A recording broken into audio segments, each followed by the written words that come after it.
SVR herbal ஏர் oil. இது natural oil.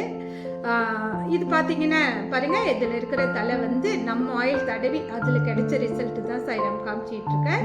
இன்னும் ஒரு மூணு தலை இருக்குது, அது நான் போட்டுக்கிட்டே இருக்கேன். என்னோடய சேனலில் போய் லிங்க்கில் பாருங்கள், உங்களுக்கு நிறைய மக்கள் கொடுக்குற ரிசல்ட்டு நான் போட்டிருக்கேன். இது நீங்கள் நினைக்கலாம் இது ஒரு ஆயில், இது வந்து நான் சாதாரணமாக நான் பண்ணிக்கிட்டு இருக்கேன் அப்படின்னு நினைக்கலாம். அதெல்லாம் கிடையவே கிடையாதுங்க. இவ்வளோ காரியங்கள் இவ்வளோ எல்லாமே ஒரு அளவு கொண்டு போய்கிட்டு இருக்கோன்னா, இப்போ நம்ம ஆயில் வந்து ஜெர்மனி, அப்புறம் ஸ்ரீலங்கா, அப்புறம் இன்னும் கொஞ்சம் எல்லா வேலையும் போய்கிட்டு இருக்கு. அப்பா அவர் எல்லா வேலையும் பார்த்துக்கிட்டு இருக்காரு, அதுக்கான வேலையெல்லாம் அவர் பார்த்துக்கிட்டு இருக்காரு. நான் யாரையும் தேடி போகலை, எல்லாம் நம்மளை தேடி வருது. அந்த மாதிரி வந்து இதெல்லாம் நான் நடத்துகிறேன்னான்னு கேட்டால் நிஜமாகவே சொல்கிறேன் சாய்ராம், நான் நடத்தலை. சொல்லலாம் பாருங்கள், இவர் வந்து பக்கத்தில் பார்க்கும்போது இப்படி நாங்கள்லாம் பார்க்கும்போது பார்த்தீங்கன்னா அந்த கண்ணு பார்த்தீங்கன்னா ஒரு மாதிரி ஆரஞ்சு கலராக இருக்கும். ஆனால் நீங்கள் டிவியில் அங்கே பார்த்தீங்கன்னா யூடியூப்பில் பாருங்கள், நல்லா அப்பாவுடைய முகம், அந்த கண்கள் பார்த்தீங்கன்னா நம்ம விழிகள் கருன்னு இருக்கும். அதே மாதிரி தான் இருக்குது. இப்போ நான் உட்காந்து சுற்றி பார்க்குறேன், எங்கன்னா உட்காந்து வீடியோ போடலாம், அங்கே போடலாமா, இங்கே போடலாமான்னு. ஆனால் எங்கே போட்டாலும் எனக்கு திருப்தி இல்லைங்க. நான் இங்கே வந்து அப்பாவோட உட்காந்து இவர் கூட பேசினாதான் எனக்கு அவ்வளோ ஒரு திருப்தியாக இருக்கும். அதுக்கப்புறம் எனக்கு என்ன பேசணும்னு கூட தெரியாது. இவர் கூட உட்காந்துன்னு வச்சுக்கிங்களேன், இவ்வளவு பேசிட்டு நானா பேசினேன். நிஜமாவே நான் நினச்சிருக்கேன். ஏன்னா எதுவுமே நான் எழுதி வச்சுலாம் பேசுறது இல்லை. இந்த இடத்துல வந்துடுவேன், அப்பா என்ன பேச சொல்கிறாரோ அதை தான் நான் பேசுவேன். நீங்களாம் நினைப்பீங்க பாபா டிவாட்டி இருக்கிறவங்களுக்கு அது தெரியும், சாய் டிவாட்டி இல்லாதவங்களுக்கு என்ன இதுவங்களாம் பைத்தியக்காரத்தனமாக பேசுகிறாங்க, பைத்தியம்னு நினைப்பீங்க. என்னை பைத்தியன்னு கூட சொல்லுங்கள். ஆமாங்க, நான் பாபா மேலே பைத்தியங்க, அவர் தான் என்னோட உயிர். எல்லாமே அப்படியே சொல்லப்போனால் அப்பா தான் எனக்கு எல்லான்னு சொல்கிறேன் நான். எந்த இடத்துலையுமே தன்னுடைய குழந்தைங்கள ஒரு தாய் தகப்பன் கைவிடாத மாதிரி அப்பா நம்மளை கைவிட மாட்டார். ஏன்னா அவருக்கு வந்து நம்ம நினைப்போம் நம்ம தான் அவரை தேடி போகிறோம் அப்படின்னு. அதெல்லாம் கிடையாதுங்க. நம்ம முன்கூட்டியே அவர் நம்மளை தேடி வந்துடுவார், நம்ம கூட இருந்துருவார். நம்மளை பிடிச்சி அவர் வந்துட்டாருன்னா அவர் எட்டே போக மாட்டார். எக்காரணத்தை கொண்டு அவர் நம்மளை விட்டு கொடுக்க மாட்டார். நம்மளை சோதிப்பார். ஆனால் அந்த சோதனை எதுக்கு தெரியுங்களா?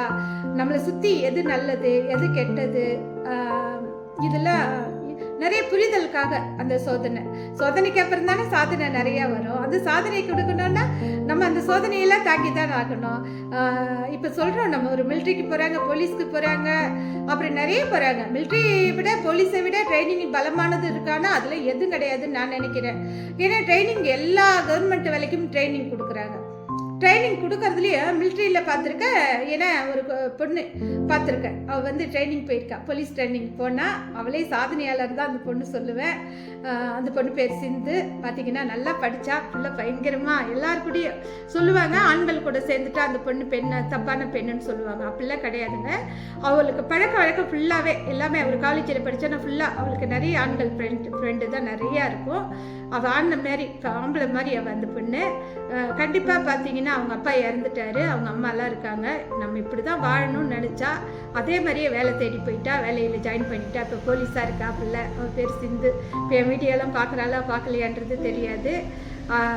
அவளுக்கெல்லாம் ட்ரைனிங், செம்ம ட்ரைனிங்க, அவ்வளோ ட்ரைனிங். கஷ்டம்னாலும் கஷ்டம். எதுக்காக சொல்கிறேன்னா, என்னையும் அப்பா அப்படி தான் கஷ்டம் கொடுத்துக்கிட்டு வராரு. அதெல்லாம் நான் தாங்கிட்டு இருக்கிறேன். அப்பா கூட வந்துட்டா சிரிப்பு வந்துடும். எப்போ இருந்தாலும் அதை தாங்க நினைப்பேன். நான் எவ்வளோ கஷ்டம் கொடுத்தாலும் அப்பாவை அப்படியே கண்ணை முடிக்குவேன். எவ்வளோ கஷ்டம் வந்தாலும் அப்பா நீங்கள் இருக்கீங்க, நீங்கள் தான் அப்படின்னு சொல்லிடுவேன் நான். எல்லாமே நீ தான்ப்பா, எனக்கு வேறு யாரும் கிடையாது அப்படின்னு சொல்லிடுவேன் நான். அவர் நம்ம கூடயே இருக்கும்போது நமக்கு கெடுதல் பண்ண எப்படி விட மாட்டார்ல. அவர் நம்மளை பத்திரமா பார்த்துக்குவார். ஆனால் நமக்கு கொஞ்சம் சோதிக்கிறாருன்னா நல்லது நிறைய கொடுக்க போகிறாருங்க, நிறைய பணம் காசு, இப்போ சொத்து பேரு புகழ் நிறைய கொடுக்கும்போது அதை நம்ம எடுத்த உடனே சில பேருக்கு பணம் வந்துட்டா தலைக்கணம் வந்துடும், பேர் புகழ் வந்துட்டா அது ஒரு மாதிரி பந்தா வந்துடும். அந்த மாதிரிலாம் வரக்கூடாதுல்ல. அடி மட்டம் அப்படி உட்காரு. இப்போ என்ன எங்கே வேணாலும் கூப்பிடுங்க, நான் எங்கே வேணாலும் உட்காந்துருக்கேன். நீங்கள் கொல்லையில் உட்காருங்களா, கொல்லையில் உட்காந்துக்குவேன். கூரை கொட்டையில் உட்காந்துருக்கீங்களா, அங்கே உட்காந்துக்குவேன். பிளாட்பாரத்தில் இருக்கீங்களா, அங்கே வந்து உட்காந்துக்குவேன். அப்புறம் இன்னொரு விஷயம், நான் வரேன், நீங்கள் பெருசாக எனக்கு சமைக்கலாம் வேண்டாங்க, உங்கள் வீட்டில் இருக்க ரேஷன் அரிசி சாப்பாடு, அந்த சாப்பாடை கொடுத்தீங்கன்னா அன்பா கொடுத்தீங்கன்னா போட்டு சாப்பிட்டுக்குவேன். அந்த சாப்பாடு எனக்கு ரொம்ப பிடிக்கும். சொல்லலாம், இந்த சில பேர் எங்கள் கடையிலே ஒருத்தர் இருந்தாப்புல, அந்த பையன் எப்பயுமே ரேஷன் அரிசி தான் எடுத்துகிட்டு வருவோம். அக்கா நீ சாப்பிடுவேன்னு, அவன் அக்கான்னு உண்மையாக அன்பாக கூப்பிட்றான். அந்த சாப்பாடு நான் எப்படி வேணான்னு சொல்லுவேன். நான் கூட நான் சாப்பிட்றேன்னு சூடாக எடுத்துகிட்டு வருவேன், நான் போட்டு சாப்பிடுவேன். ஃபுல்லாக ரேஷனரிசிஸ் அதுதான் அந்த மாதிரி. அதுக்கு தாங்க இந்த பணம் வந்துருச்சுன்னா ஒரு வாழ்க்கை அந்த வந்தா நான் இப்படி தான் வாழணும் அதெல்லாம் கிடையாது. பணம் வந்தாலும் வரலனாலும் நம்ம ஏழ்மையாக வாழ கற்றுக்கணும். அதுதான் நம்மளுடைய நிரந்தரம். ஏன்னா நம்ம எவ்வளோ உயரத்துக்கு மேலேயும் போகலாம், கடவுள் கீழே இறக்கி விட்டுடலாம். கீழே விழுந்தா டப்புன்னு நம்ம கீழே தரையில் தானே படுக்கணும், தரையில் படுக்கவும் தயாராக இருக்கணும். நம்ம மேலே ஒரு 5 ஸ்டார் ஹோட்டல் கொடுத்தா அதுலேயும் படுக்க நம்ம தயாராக இருக்கணும். எனக்கு இதுதான் வேணும்னு நம்ம பிடிவாதெல்லாம் பிடிக்க முடியாது. அப்படிலாம் பிடிச்சாலும் பிடிக்கக்கூடாது. ரெண்டாவது வந்து நமக்கு ஒருத்தவங்க செய்கிறாங்கன்னா ஒரு உதவியில் ஒருத்தவங்க ஒரு சின்ன உதவி செஞ்சால் கூட அது நமக்கு நன்றி கடனாக இருக்கணும். எதுக்காக இதெல்லாம் நான் சொல்கிறேன்னா, நம்ம எவ்வளோ உயரத்துக்கு போனாலும் இன்னைக்கு பாபா நம்மளை கஷ்டப்படுத்துறாரு. என்னெல்லாம் கஷ்டம் தாங்க படுத்துறாரு. அப்பா ஃபஸ்ட்டில் அவர்கிட்ட நான் வந்த உடனே அடாடாடாடா சொல்லப்போனால் பலா தேனா பழமா பணமா நகையா நிறைய எல்லாமே அனுபவிச்சேன். ஆனால் அதெல்லாம் கொடுத்துட்டு அது திரும்பி ஒரு சோதனை காலம் கொடுத்தாரு. அது எதுக்குன்னா, நீ யாரெல்லாம் நல்லவங்கன்னு நினைக்கிற, எல்லாருமே நீ நல்லவங்கன்னு தான் நினைக்கிற, நீ வேறு வெகிலி, உனக்கு ஒன்றுமே தெரியாது, எல்லாமே நல்லவங்கன்னு தான் நினைக்கிற, ஆனால் யாரும் நல்லவங்க இல்லை, உன்னை சுற்றி நல்லவங்களே கிடையாது, உனக்கானவங்க யாரும் இல்லை, இன்னைக்கு நீ மட்டும்தான், உன்னோட கை உன்னோட கால் நீ மட்டும்தான், வேறு யாரும் இல்லை. இப்போ நான் உட்காந்துருக்கேன்னா பாபா எனக்கு இருக்காரு, நான் அவருக்கு இருக்கேன், அவ்வளோதான் என்னுடைய வாழ்க்கை, வேறு யாருமே என்னுடைய லைஃப்பில் இல்லை. நிஜமாக வந்து இந்த தனிமையை நிறைய உணர்த்திட்டார் அவர், என்ன சொல்கிறேன் நான். ஏன்னா இது வரைக்கும் என்னை யாருக்கிட்டையும் விட்டு கொடுக்கலைங்க. உலகத்தில் 1,00,000 பேர் வரலாம், 1,00,000 பேர் போகலாம், ஆனால் எனக்கு மட்டும் ஒன்று தெரியும், அவர் நம்மக்கிட்ட இருக்கிறாருல, நம்மளை யாரும் ஒன்றும் செய்ய முடியாது. அப்பா நம்மளை பாதுகாப்பாக வலைய மாதிரி போட்டு வச்சுருக்காரு. உண்மைதாங்க. இன்றைக்கி நம்ம ஒரு பொது மீடியாவில் இருக்கோம், ஒரு பெண்ணாக இருக்கிறோம். நான் வெளிப்பட வந்து எல்லாமே சொல்கிறேன். நான் இன்றைக்கி எனக்கு யாரும் இல்லை, அனாதையாக இருக்கேன், எல்லாருக்கிட்டையும் நான் அப்படி தான் சொல்லுவேன், பேசுவேன். சொந்தத்தை எல்லாம் இருக்காங்க, ஆனால் இருந்தும் யாரும் இல்லாத மாதிரி இருக்கேன். ஆனால் அதை உருவாக்கி கொடுத்தது யார்? இவர். ஏன்னா உலகத்தை பற்றி நம்மக்கிட்ட சொல்லி கொடுத்துருக்காரு, நிறைய சொல்லி கொடுத்துருக்காரு, எல்லாரும் பற்றியும் சொல்லி கொடுத்துருக்காருங்க. இதுதான் வந்து பணம் இருந்தால் தாங்க சொந்தம் பந்தம் கூட்டம் நம்மளை சுற்றி. எப்படின்னா, நம்ம பானையில் சோறு இருந்தால் அப்படியே தூக்கி போட்டோன்னு வச்சுக்கிங்களேன், 100 காக்கா வரும். சோறே இல்லாமல் நம்ம போய் மொட்டைப்பாடியில் வெறும் எல்லாம் நின்றுன்னு வச்சுக்கிங்க, காக்கா வந்து நம்மளை என்ன செய்யும்? நம்ம ஒரு சோத்துக்கு பருக்க யாருன்னா போடுவாங்களான்னு எதிர்பார்ப்போம். அப்போ காக்கா வருமா? அதே தான் என்னுடைய வாழ்க்கை ஆகிப்போச்சு.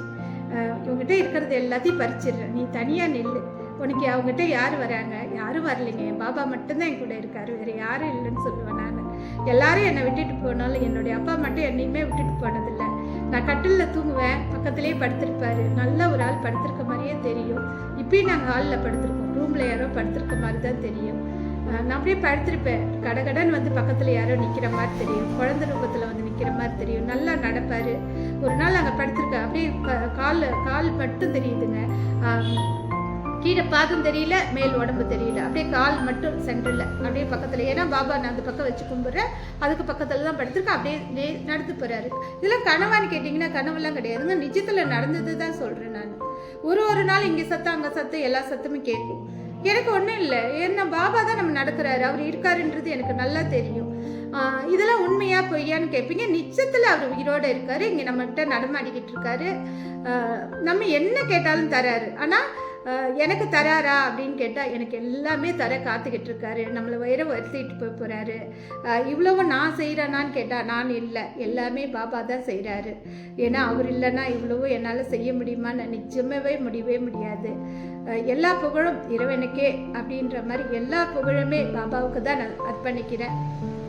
இந்த எல்லாத்துலேருந்தும் சீக்கிரம் நமக்கு எட்ட வந்து எல்லாத்துக்கும் செய்கிற ஒரு பக்குவம் கொடுத்துருக்காரு. இப்போ என்னன்னா, நம்ம இப்போ இது செஞ்சு நானே வச்சுக்கணும், நானே சம்பாரிச்சுக்கணும், நானே பரம்பரை சொத்து சேர்த்துக்கணும், அந்த எண்ணம் துளி கூட எனக்கு வரலைங்க.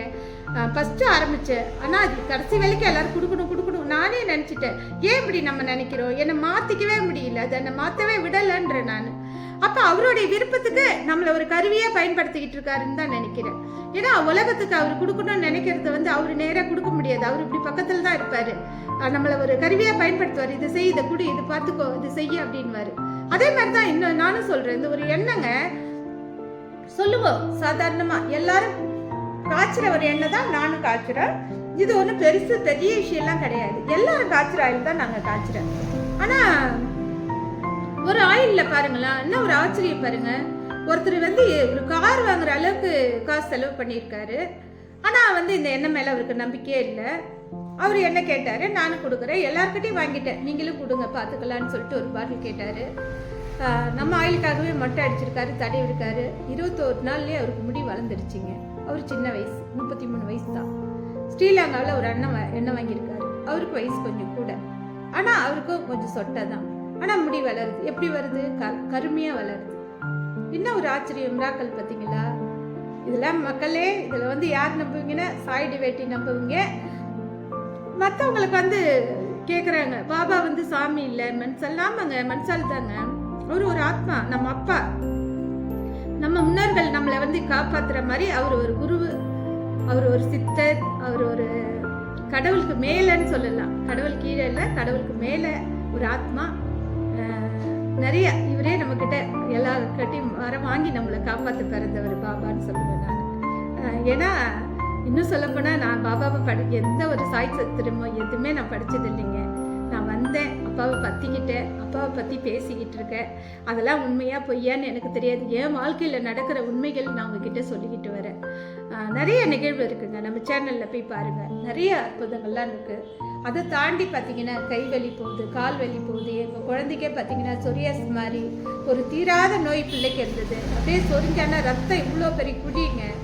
அப்படியே சொரிஞ்சானா ரத்தம் உடம்பு ஃபுல்லாக ரத்தம் கொட்டும். அப்படியே கொதன்னு இருக்கும் புண்ணு. நாங்களும் கொண்டு போகாத ஹாஸ்பிட்டல் இல்லை. ஆனால் கடைசியாக தான் ஒன்றுமே இல்லை, பிள்ளை ஃபுல்லாக சொரிஞ்சிக்கிறான். அப்படியே உடம்புலாம் சிலுக்குது சொல்லும் போதே. அந்த டைமில் பார்த்தீங்கன்னா எதுவுமே இல்லை, மணி 3 ஆயிடுச்சு. சரி, இந்த ஆயில் தடவி பார்ப்போன்னு தடவினேங்க. 2 வேளை 3 வேளை தான் தடவினேன். அன்னையிலேருந்து என்ன வலிக்கு அவளுக்கு அந்த நோயே இல்லை. அதே மாதிரியே நிறைய அற்புதங்க, 1 2 நிறைய போய் சேனலில் பாருங்க. அந்த மாதிரி ஒரு ஒரு மருந்துன்னு தான் நம்ம சொல்லலாம். அந்த மாதிரி ஒரு ஆயிலோட ரிசல்ட் போகுது. இது எல்லாமே யார் கொடுத்தான்னா பாபாவை தவிர யாராலையும் கொடுக்க முடியாதுங்க. இது ஒருத்தவங்களை நம்ம காப்பாற்றணும், ஒருத்தவங்களை வளர்க்கணும், நம்ம கூட இருக்கணும், மக்களுக்கு செய்யணும். அன்னைக்கு பார்த்தீங்கன்னா கால்ரா வந்துடுச்சு. கால்ரா வந்த உடனே பாபா என்ன செய்கிறாரு? கோதுமை எடுத்து அரைக்கிறாரு. எல்லாரும் கேட்குறாங்க. அவருக்கு செம்ம கோபம். எல்லாரும் கேட்குறவங்களுக்கு முன்னால் கோச்சிக்கிட்டு திட்டுறாரு எல்லாரையுமே. சாய் சத்திரத்தில் தெரியாதுங்க, ஆனால் கொஞ்சம் எல்லாரும் கேட்பேன், படிப்பேன், அதை சொல்கிறேன் நான். எல்லாரையும் திட்டுறாரு. திட்டிகிட்டே மாவை கடன்னு உட்கார்றாரு, அரைக்கிறாரு. அரைச்சு என்ன செய்கிறாரு தெரியுங்களா? அந்த எல்லையில் கொண்டு போய் எல்லா மாவையும் கொட்டிட்டு வந்துட்டாரு. எதுக்குன்னா அந்த காலரா வரக்கூடாதுன்ட்டு. அப்போ அந்த உலகத்தையே காப்பாத்துறாரு. எதால? அந்த கோதுமை மாவால். கோதுமை மாவு எப்படி காலராவை காப்பாற்றும் சொல்லுங்க? அந்த மாதிரி இன்னைக்கு இந்த ஒரு ஆயில்ல இவ்வளோ ரிசல்ட் இருக்குதா? நரம்பு சம்பந்தப்பட்ட வியாதி தீருது, கால் வலி தீருது, தலைவலி தீருது. அப்புறம் பார்த்தீங்கன்னா இந்த ஹார்ட்ல எங்கள் சொந்தத்துக்கே ஒருத்தவங்களுக்கு அடைப்புங்க. கழுத்தில் 2 அடைப்பு, தலையில் ஒரு அடைப்பு. இதுதான் இருந்தது. ஸ்ட்ரோக் வந்துடுச்சு. ஆனால் இந்த ஆள் தான் தடவினாங்க. ஆனால் இப்போ அவங்களுக்கு அடைப்பு இல்லை, எல்லாமே போயிடுச்சு. இந்த நரம்பு, அதான் சொல்கிறேனே, கை கால் எப்படிப்பட்ட வலியாக இருந்தாலும் தீர்ந்துடுது. ஒரு ஆயிலில் இவ்வளோ ரிசல்ட் யாருன்னா கொடுக்க முடியுமா? அது எல்லாரும் காய்ச்சிற ஆயில் தான் நான் காய்ச்சிறேன். அது ஒன்று. அப்புறம் பார்த்தீங்கன்னா முடி ஒரு முடி டை மாதிரி ஒரு எண்ணெய் தடவை கருப்பாகுது, பரவாயில்லன்னு சொல்லலாம். ஒரு முடியே இல்லாத இடத்துல முடி கருமையாக வளருதுன்னு எப்படி நம்ம கேரண்டி பண்ண முடியும் சொல்லுங்க? இத்தனையும் இந்த ஆயிலில் நடந்துகிட்டு இருக்குங்க. அதுதான் சொல்கிறேன், இது சாதாரண ஆயில்னு நம்ம சொல்லுவோம். பாபா கொடுத்த அருமருந்துன்னு ஃபர்ஸ்டே ஒருத்தவங்க பேசிட்டாங்க, ஒரு சகோதரி பேசியிருக்காங்க. அந்த மாதிரி பயங்கரமான ரிசல்ட்டுங்க. தலைமுடி உடனே ஒரே வார ரிசல்ட்டு தான் நம்ம ஆயில். அதிக நாள்லாம் கிடையாது. அந்த மாதிரி ஒரு ஆயில் நம்மளுக்கு பாபா கொடுத்துருக்காரு. அப்பாவை பற்றி பேச சொன்னால் எனக்கு இந்த நாள் போதாது. எப்பயுமே அப்பாவை பற்றி பேசிக்கிட்டே இருப்பேன். ஏன்னா எனக்கு அவர் பற்றி பேச ரொம்ப ரொம்ப பிடிக்கும். நிறைய அற்புதங்கள், அதிசயங்கள், நிறைய நிகழ்வுகள் அவர் என் வாழ்க்கையில் இப்போ நான் அவர்கிட்ட வந்த பிறகு எனக்கு எவ்வளோ கொடுத்துருக்காரு. நிறைய சோதனையும் கொடுத்துருக்காரு, நிறைய சாதனைகளும் கொடுத்துருக்காரு. நான் நினைப்பேன், நம்ம அப்பாவை கும்பிட்ட பிறகு கீழே வந்துட்டோமானோ, கீழெல்லாம் வரலைங்க. ஒரு படி மேலே மேலே மேலே மேலே கொண்டு போய்கிட்டு தான் இருக்காரு. நான் கீழெல்லாம் இல்லை. எனக்கு ஒரு கஷ்டமும் இல்லை. நம்ம மிஷின்லாம் எடுத்து போட்டு நான் வேலை ஸ்டார்ட் பண்ணணும். இது மட்டும்தான் அப்பா கிட்ட கேட்டுக்கிட்டு இருக்கேன். அதுக்கும் சீக்கிரம் நமக்கு எல்லாமே நல்லதை நடத்தி கொடுப்பாருன்னு நான் நம்புகிறேன். அதெல்லாம் நீங்கள் எல்லாமே வெளியிலேருந்து பார்ப்பீங்க நான் எப்படி இருக்கேன்னு. இது எனக்கு மட்டுமா இந்த போராட்டம்னா நம்ம எல்லாருக்குமே, நீங்கள் எல்லாருமே எஸ்சிஆர் ஃபேமிலி. நம்ம சம்பாதிக்க போகிற காசில் ஒரு ரூபாய் உங்களுக்கு எனக்கு எல்லாத்துக்கும் சேர்ந்தது தான் இந்த காசு. எனக்கு மட்டும் கிடையாது, எனக்காக மட்டும் இந்த போராட்டம் இல்லை. ஏன்னா பாபா நம்மளை பொதுவாக எல்லா மக்களுக்கும் செய்யறதுக்காக நம்மளை கொண்டு வந்திருக்காரு. இதுலேருந்து ஒரு நாள் உயர்ந்து எல்லாருக்கும் எல்லாம் கொடுக்குற நிலைமை காலமும் சீக்கிரம் நமக்கு வரணும்னு பாபா கிட்ட நான் வேண்டிக்கிறேன். கண்டிப்பாக அதுக்கு தான் நம்மளை கொண்டு வந்திருக்காரு. அது சீக்கிரம் நடக்கும். இது நான் எல்லாருக்கிட்டையுமே சொல்கிறது அதுதான். எனக்கு பொய்யாலாம் பேச தெரியாது. நீங்கள் இதை பார்த்துட்டு நான் எப்படி பேசுகிறேன்னு நீங்கள் நினச்சிக்கிறீங்களோ என்னன்னு தெரியாது. இது மூடி மறைக்க எதுவுமே கிடையாது. இதுதான் நான் என்னோடய எண்ணங்கள், நம்ம செயல்கள் எல்லாம். அதுக்காக தான் நானும் பயங்கர போராட்டம், அவமானம், கண்ணீர், கஷ்டம். எல்லாருமே சொல்லியிருக்காங்க, உன் வாழ்க்கையில் நீ சாதிக்க முடியாது, இதெல்லாம் ஒன்றும் இல்லை, நீ வேஸ்ட்டு அப்படிலாம் சொல்லியிருக்காங்க. யார் என்ன சொன்னாலும் சரி, இந்த நேரம் கூட என்கிட்ட ஒன்றுமே இல்லைனாலும் சரி, நான் என்ன சாதிப்பேன், என்னால் என்ன முடியும், நாளை வாழ்க்கை, அடுத்த வருஷம் வாழ்க்கை என்ன, இன்னும் 2-3 வருஷம் கழிச்சு வாழ்க்கை எப்படி இருக்கும், அது எல்லாமே கணக்கு போட்டு வச்சுருக்கேன். அது எல்லாமே எனக்கு தெரியும்.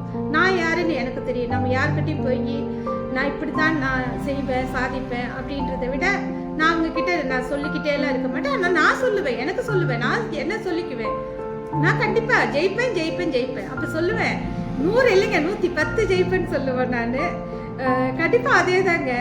நான் ஒரு 3 வருஷத்துக்கு முன்னே ஒரு கணக்கு போட்டிருந்தேன், இப்படி தான் நம்ம வாழ போகிறோம், நான் அந்த வேலை இப்போ நான் செய்ய போகிறேன். இந்த 3 வருஷத்துக்கு அப்புறம் நான் என்ன செய்ய போகிறேன்னு அது இப்பயே கணக்கு போட்டேன். அதுக்கு பாபா ஒரு ஐடியா கொடுத்துட்டாரு. அதெல்லாம் சீக்ரெட்டு.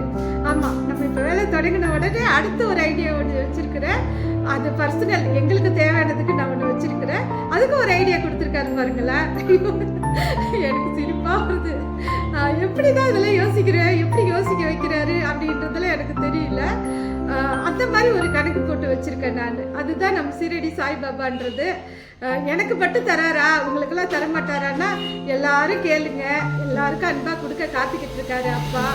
நம்மளை அழ வைக்கிறவர் மட்டும் பாபா இல்லை, நம்மளை இந்த மாதிரி சந்தோஷமாக சிரிக்க வைக்கிறவரும் நம்ம பாபான்னு சொல்கிறேன்.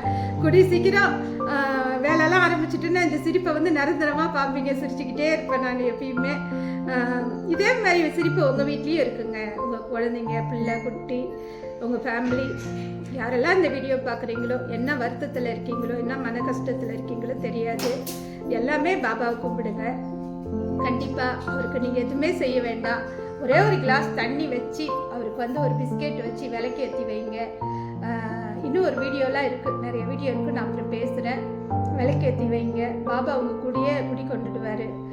பாபா கும்பிடுறவங்க ஒவ்வொருத்தவங்களும் ஏழை இல்லைன்னு சொல்லுவேன். அது ஏன்னு சொல்லுவேன்னா, பாபா நமக்கு என்ன வேணும், எந்த நாளையில் என்ன கொடுக்கணும், நமக்கு என்ன தேவை அப்படின்றது ஃபுல் அண்ட் ஃபுல் அவர் கண்ட்ரோலில் கொண்டு வந்துடுவார். நமக்கு என்ன வேணும் அப்படின்றது அவருக்கு தெரியும், நமக்கு தெரியாது. அது ஃபுல் அண்ட் ஃபுல் அவர்கிட்ட நம்ம ஒப்படைச்சிட்டு அவர் நம்ம அந்த நேரத்தில் நம்மளை காப்பாற்றிக்குவார். சரிங்களா? எனக்கு மட்டும் இல்லைங்க, நீங்கள் கும்பிட்டீங்கன்னா உங்கள் குடும்பங்களுக்கு, உங்கள் ஃப்ரெண்டுங்களுக்கு, உங்கள் சொந்த பந்த குழந்தைங்களுக்கு எல்லாருக்கும் செய்வார். சரிங்களா? எல்லாருக்குமே வேண்டிக்கிறேன் நான். நீங்கள் எல்லாருமே நல்லா இருக்கணும், நோய் நொடி இல்லாமல் இருக்கணும், கடன் தீரணும், உங்கள் வாழ்க்கையில் ஜெயிக்கணும், நீங்கள் உங்கள் பிஸ்னஸில் ஜெயிக்கணும். இன்னைக்கு பிறந்த பிள்ளைங்க எல்லாருமே நீங்கள் நல்லா இருக்கணும், நீடோடி வாழணும், எந்த ஒரு நோய் நொடியும் இருக்கக்கூடாது. இந்த செகண்டில் நீங்கள் எந்த கஷ்டம்னு நினைக்கிறீங்களோ, இந்த வீடியோ பார்த்து அடுத்த செகண்ட் உங்கள் கஷ்டம் தீர்ந்துடணும். நீங்கள் உடனே பாபா கும்பிட ஆரம்பிக்கணும். பாபா உங்களுக்கு எல்லா சௌபாக்கியமும் கொடுக்கணும், செல்வம் கொடுக்கணும், நோய் நொடி எல்லாமே கொடுக்கணும், உங்கள் வீட்டில் இருக்க பிரச்சனைகள்லாம் தீரணும், நீங்கள் எல்லாருமே ஆரோக்கியமாக இருக்கணும்னு கேட்டுக்கிட்டு இந்த வீடியோ முடிச்சுக்கிறேன். சாய்ராம். நன்றி, வணக்கம். ஓம் சாய்ராம், ஜெய் சாய்ராம். லைக் பண்ணுங்கள், ஷேர் பண்ணுங்கள், சப்ஸ்கிரைப் பண்ணுங்கள். எல்லாமே பாபாவை அன்போடு கும்பிடுங்க. பாபா நமக்கு கொடுக்க பிறந்தவர், வாங்க பிறக்கல. அவருக்கு 1 ரூபாய் செஞ்சால் அவர் நமக்கு நிறைய செய்ய காத்துக்கிட்டு இருக்காரு. இப்போதைக்கு எனக்கு ஒரே ஒரு வருத்தம், நம்ம என்ன அன்னதானம் செய்யல, அவருக்கு நம்ம பெருசாக கொண்டு போகலன்றது ரொம்ப வருத்தத்தில் இருக்க. அது சீக்கிரம் என்னுடைய ஆசை கனவு எல்லாமே நிறைவேற்றி தந்துடுவார் அப்பா. கண்டிப்பாக உங்களுக்கு எல்லாமே தருவாருன்னு சொல்லிட்டு இந்த